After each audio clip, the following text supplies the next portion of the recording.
Hi all. ഇന്നത്തെ ഈ video എന്ന് പറയുന്നത് തിയറി ടെസ്റ്റ് UK തിയറി ടെസ്റ്റിനെ കുറിച്ചുള്ള ഒരു വീഡിയോ ആണ്. അപ്പോൾ ഈ വീഡിയോയിൽ ഇന്ന് ഞാൻ സംസാരിക്കാൻ പോകുന്നത് നമുക്ക് എങ്ങനെ തിയറി ടെസ്റ്റിന് പ്രിപ്പയർ ആവാം, ഈ തിയറി ടെസ്റ്റിൻ്റെ അകത്ത് എന്തൊക്കെയാണ്, എങ്ങനെ നമുക്കത് പ്രിപ്പയർ ചെയ്യാമെന്നുള്ളതാണ്. അപ്പം നമ്മൾ ഈ തിയറി ടെസ്റ്റ് എന്ന് പറഞ്ഞിട്ടുണ്ടെങ്കിൽ നമ്മൾ UK വന്നു കഴിഞ്ഞ് നമ്മുടെ ഇന്ത്യയിലെ ലൈസൻസ് ഇങ്ങോട്ട് നമുക്ക് കൺവേർട്ട് ചെയ്യാൻ പറ്റാത്തതായതുകൊണ്ട് തന്നെ നമ്മളിവിടെ വന്നതിന് ശേഷം നമ്മൾ തിയറി ആദ്യം പ്രൊവിഷണൽ ലൈസൻസ് എടുക്കണം. അതിനുശേഷം തിയറി ടെസ്റ്റ് പാസ്സായതിനു ശേഷം ഒരു അല്ലാത്ത പ്രാക്ടിക്കൽ ടെസ്റ്റും കൂടെ ചെയ്തിട്ടുണ്ടെങ്കിൽ മാത്രമേ നമുക്കൊരു UK ലൈസൻസ് കിട്ടത്തുള്ളൂ. അപ്പം നമ്മൾ ആദ്യം വരുന്നത് നമ്മൾ പ്രൊഫഷണൽ ലൈസൻസ് അപ്ലൈ ചെയ്യുക, അതിനോടൊപ്പം തന്നെ ഈ തിയറി ടെസ്റ്റിന് വേണ്ടി പ്രിപ്പയർ ചെയ്യുക എന്നുള്ളത് വളരെ പ്രാധാന്യമായിട്ടുള്ളൊരു കാര്യമാണ്.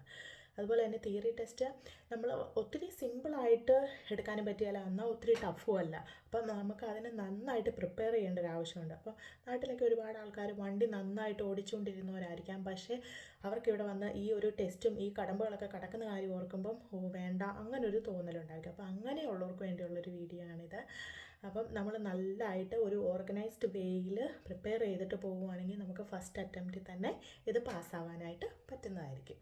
തിയറി ടെസ്റ്റിൻ്റെ അകത്ത് അപ്പോൾ വരുന്നത് ഒരു 50 മൾട്ടിപ്പിൾ ചോയ്സ് ക്വസ്റ്റ്യൻസ് ആണ്. ആ ഒരു 50 മൾട്ടിപ്പിൾ ചോയ്സ് ക്വസ്റ്റ്യൻസ് ചെയ്യാനായിട്ട് നമുക്ക് 57 മിനിറ്റും അതുപോലെ തന്നെ 14 ഹസാർഡ് വീഡിയോസും ഉണ്ട്. അത് 75 മാർക്കിൻ്റെയാണ്. അപ്പം ഹസാർഡ് പെർസെപ്ഷന് 75-ൽ 44 മാർക്ക് കിട്ടുകയും അതുപോലെ 50 മൾട്ടിപ്പിൾ ചോയ്സ് ക്വസ്റ്റ്യൻ്റെ അകത്ത് നമുക്ക് 43 മാർക്ക് കിട്ടുകയും ചെയ്യുകയാണെങ്കിലാണ് നമുക്ക് പാസ്സാവുന്നത്. അപ്പം ഇതിൽ ഏതെങ്കിലും ഒരെണ്ണം ഇവർ പറഞ്ഞിരിക്കുന്ന ഈ റിക്വയർഡ് സ്കോർ ഇല്ലെങ്കിൽ പിന്നെയും നമ്മൾ വീണ്ടും റിപ്പീറ്റ് ചെയ്ത് എഴുതിക്കൊണ്ടിരിക്കേണ്ടതായിരിക്കും. അപ്പം നമ്മുടെ എയിം എന്ന് പറയുന്നത് മൾട്ടിപ്പിൾ ചോയ്സ് ക്വസ്റ്റ്യനിൽ 43 മേടിക്കണം, അതുപോലെ തന്നെ ഹസാർഡ് പെർസെപ്ഷനിൽ 44 മാർക്കും കിട്ടണം.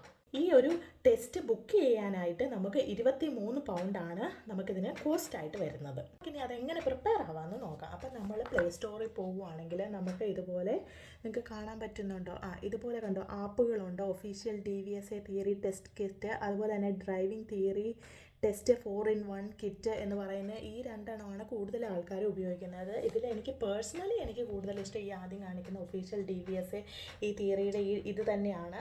അതിന് 4.5 റേറ്റിങ്ങും മറ്റേതിന് 4.8 ഉണ്ട്. രണ്ടിലെയും കണ്ടൻറ്റ് സെയിം ആണ്. പക്ഷേ ഈ ഒഫീഷ്യൽ DVSA തിയറി കിറ്റ് ഞാൻ രണ്ടും എടുത്തായിരുന്നു. പക്ഷേ എനിക്ക് ആ ബ്ലൂ കളറുള്ള ഈ ഒഫീഷ്യൽ കിറ്റിൽ ഇച്ചിരിയും കൂടി ഒരു ഓർഗനൈസ്ഡ് ആയിട്ട് എനിക്ക് തോന്നി.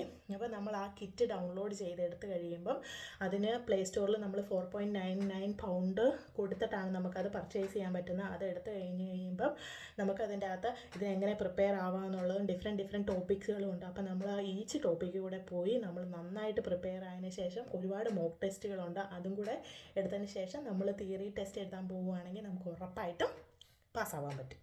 നമ്മൾ ആ കിറ്റ് ഡൗൺലോഡ് ചെയ്തതിന് ശേഷം അത് ഓപ്പൺ ചെയ്യുവാണെങ്കിൽ അതിൻ്റെ അകത്ത് ചെറിയ സബ് ടോപ്പിക്കുകളായിട്ട് 12 സബ് ടോപ്പിക്കുകളുണ്ട്. അതിലൊന്ന് അലേർട്ട്നെസ്, ആറ്റിറ്റ്യൂഡ്, അതുപോലെ safety of your vehicle, safety margin, hazard perception, awareness, vulnerable road users, അതുപോലെ other type of vehicle handling, motor driving, rules of the road, പിന്നെ road and traffic sign, essential documents, incident, vehicle loading, practice video clips, അങ്ങനെ കുറേ sub ടോപ്പിക്കുകളായിട്ടുണ്ട്. അപ്പം എല്ലാവർക്കും നമുക്കിങ്ങനെ ഒരു app കിട്ടുന്നത് കൂടുതൽ ആൾക്കാർ എന്ത് ചെയ്യുമെന്ന് വെച്ചാൽ അവർ ഡയറക്റ്റ് മോക്ക് ടെസ്റ്റ് ചെയ്യാനായിട്ടുള്ള ഒരു ത്വരയാണ്.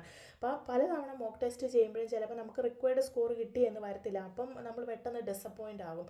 പക്ഷേ ആദ്യം എന്ത് ചെയ്യണമെന്ന് വെച്ചിട്ടുണ്ടെങ്കിൽ അതാണ് ഒന്നാമത്തെ ഒരു ടിപ്പ് എന്ന് പറയുന്നത്, നമ്മൾ ഈ ഓരോ ടോപ്പിക്കുകളും റീഡ് ചെയ്യുക ആദ്യം. എന്നിട്ട് ഈ ഓരോ ടോപ്പിക്ക് ഇവിടെ റീഡ് ചെയ്യുമ്പോൾ തന്നെ ഇവിടെ തന്നെ ഇങ്ങനെ കുറച്ച് ആ ഓരോ ടോപ്പിക്കും, ഇപ്പോൾ ഒരു എക്സാമ്പിൾ പറയുകയാണെങ്കിൽ ഈ അലേർട്ട്നെസ്സിൻ്റെ അകത്ത് പോവുകയാണെങ്കിൽ ആ ഒരു 1-2 പേജേ ഉള്ളൂ. ആ ചെറിയൊരു ക്ലിപ്പ് നമ്മൾ റീഡ് ചെയ്ത് കഴിയുമ്പം അതിൻ്റെ അകത്ത് തന്നെ ഒരു 23 ക്വസ്റ്റ്യൻസ് അലേർട്ട്നെസ്സുമായിട്ട് ബന്ധപ്പെട്ട് തന്നെയുണ്ട്. അത് നമ്മൾ ചെയ്യുന്നു. അങ്ങനെ ഓരോ ടോപ്പിക്കും കവർ ചെയ്ത് ഇതെല്ലാം കവർ ചെയ്തതിന് ശേഷം മോക്ക് ടെസ്റ്റ് ചെയ്യുകയാണെങ്കിൽ ഉറപ്പായിട്ടും നിങ്ങൾക്ക് മോക്ക് ടെസ്റ്റിന് റിക്വയർഡ് സ്കോർ കിട്ടും. അതുകൊണ്ട് ആരും മോക്ക് ടെസ്റ്റ് ചെയ്യാനായിട്ട് ആദ്യമേ ചെയ്യരുത്. നമ്മൾ ഈ ഓരോ ടോപ്പിക്കും പ്രിപ്പയർ ആയതിനു ശേഷം മാത്രം മോക്ക് ടെസ്റ്റ് ചെയ്യുക. അപ്പോൾ നമുക്ക് ഉറപ്പായിട്ടും പാസ്സാവാനായിട്ട് പറ്റുന്നതായിരിക്കും. അപ്പം തിയറി ടെസ്റ്റ് പാസ്സാവാനായിട്ടിരിക്കുന്ന ആരെങ്കിലും തിയറി ടെസ്റ്റ് എഴുതണമെന്നോ അതുപോലെ UK ലൈസൻസ് നോക്കിയിരിക്കുന്ന ആരെങ്കിലും ആണെങ്കിൽ ഈ പറയുന്ന ഏതെങ്കിലും 2 ആപ്പ് ഡൗൺലോഡ് ചെയ്ത് ഇപ്പോഴേ പ്രിപ്പയർ ചെയ്യുക. അതുപോലെ നിങ്ങൾ നന്നായിട്ട് പ്രിപ്പയർ ചെയ്യുവാണെങ്കിൽ നിങ്ങൾക്ക് ഉറപ്പായിട്ടും വിജയം കൈവരിക്കാനായിട്ട് പറ്റും. അതുപോലെ തന്നെ പിന്നെ ഒരു ഗുണം എന്നാന്ന് ചോദിച്ചാൽ നമ്മൾ ഇൻ കേസ് ഫെയിലായെന്ന് വെച്ചാൽ നമുക്ക് എത്ര അറ്റംപ്റ്റ് വേണമെങ്കിലും ചെയ്യാം പിന്നീട്.